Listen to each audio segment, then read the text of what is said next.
et soyez les bienvenus dans l'été de News Report, votre saga automobile de l'été 2017. Ravi de vous retrouver en ce mardi 27 juin 2017.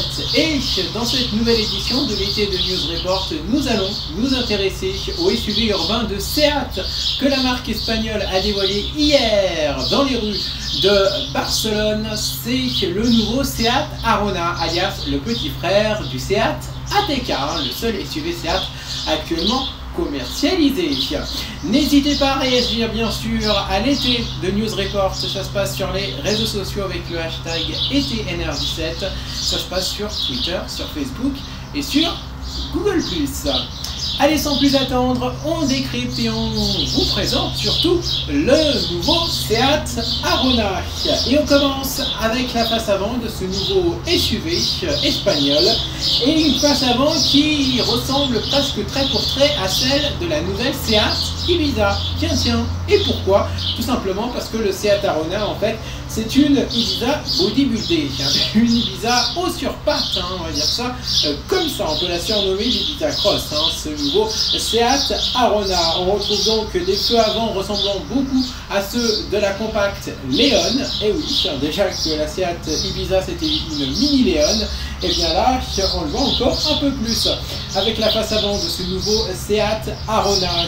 Sinon, on retrouve des feux anti-brouillard assez classiques, voilà, la calandre Seat aussi, sans surprise, bref, une face avant qui respire bien le style Seat. On passe au profil de ce nouveau Seat Arona, et un profil, comment vous dire, sans surprise, un profil arrondi, voilà, pour vous dire, ce Seat Arona mesure 4,15 m de long, voilà, si vous voulez vous faire une idée de la longueur de ce Seat Arona, donc c'est à peu près la même taille que le Peugeot 2008, Nissan Juke ou encore Renault Captur qu'il vise bien entendu.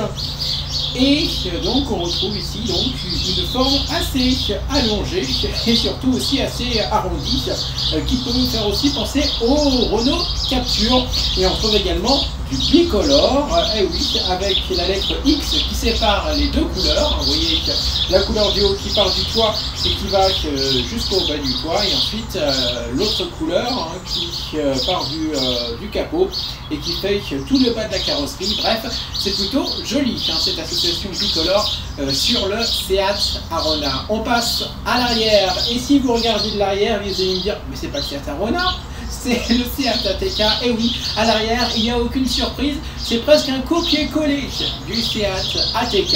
Et oui, les feux arrière ressemblent beaucoup, la face arrière en général ressemble beaucoup au Seat ATK. Ici, Seat n'a pas voulu prendre de risque, ils ont vu que la face arrière de l'ATK marchait, et donc forcément ils ont dit on va le mettre à l'identique sur ce Seat Arona, donc pas de surprise là-dessus. On passe à l'intérieur de ce nouveau Seat Arona, et l'intérieur qui ressemble presque trait pour trait là aussi à la Seat Ibiza. Et oui, ils ont fait en fait la même recette que Peugeot avait fait avec son 2008, c'est-à-dire un extérieur un peu différent, mais pourtant on met l'intérieur de la citadine. Ah oui, c'est la même chose pour le 2008. Le 2008, il a un extérieur spécifique, mais pourtant il a l'intérieur de la 208. Donc là, c'est exactement pareil. On prend l'extérieur différent, mais l'intérieur de la Seat Ibiza.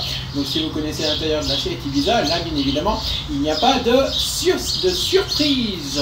Seat a donc dévoilé cette Arona en deux versions, vous l'avez remarqué, en version normale, mais aussi en version FR, c'est-à-dire en version un peu plus sportive, en attendant peut-être l'arrivée prochaine d'un Arona Cupra.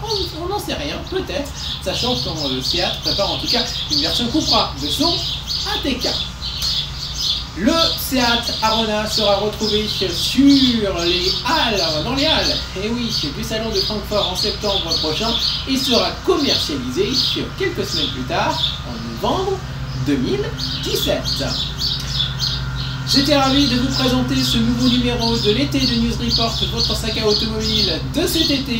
Ravi d'avoir été avec vous. Dans les prochaines éditions de l'été de News Report, on aura le Skoda Karoq, mais aussi le Kia Stonic, la BMW Série 6 GT, sans oublier bien évidemment d'autres SUV, le Hyundai Kona aussi. Bref, il y aura beaucoup de choses et elle a mi-juillet 2017 le nouveau Jaguar E-Pace. Allez, continuez à réagir bien sûr à l'émission avec le hashtag ETNR17.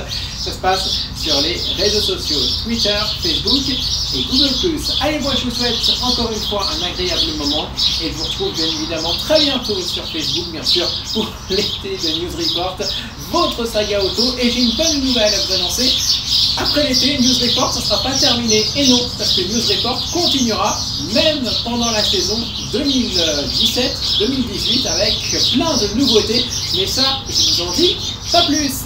Allez, on se retrouve très vite. Et je vous dis, dans quelques jours à peine, c'est le grand retour de l'essai de la semaine. Bye bye.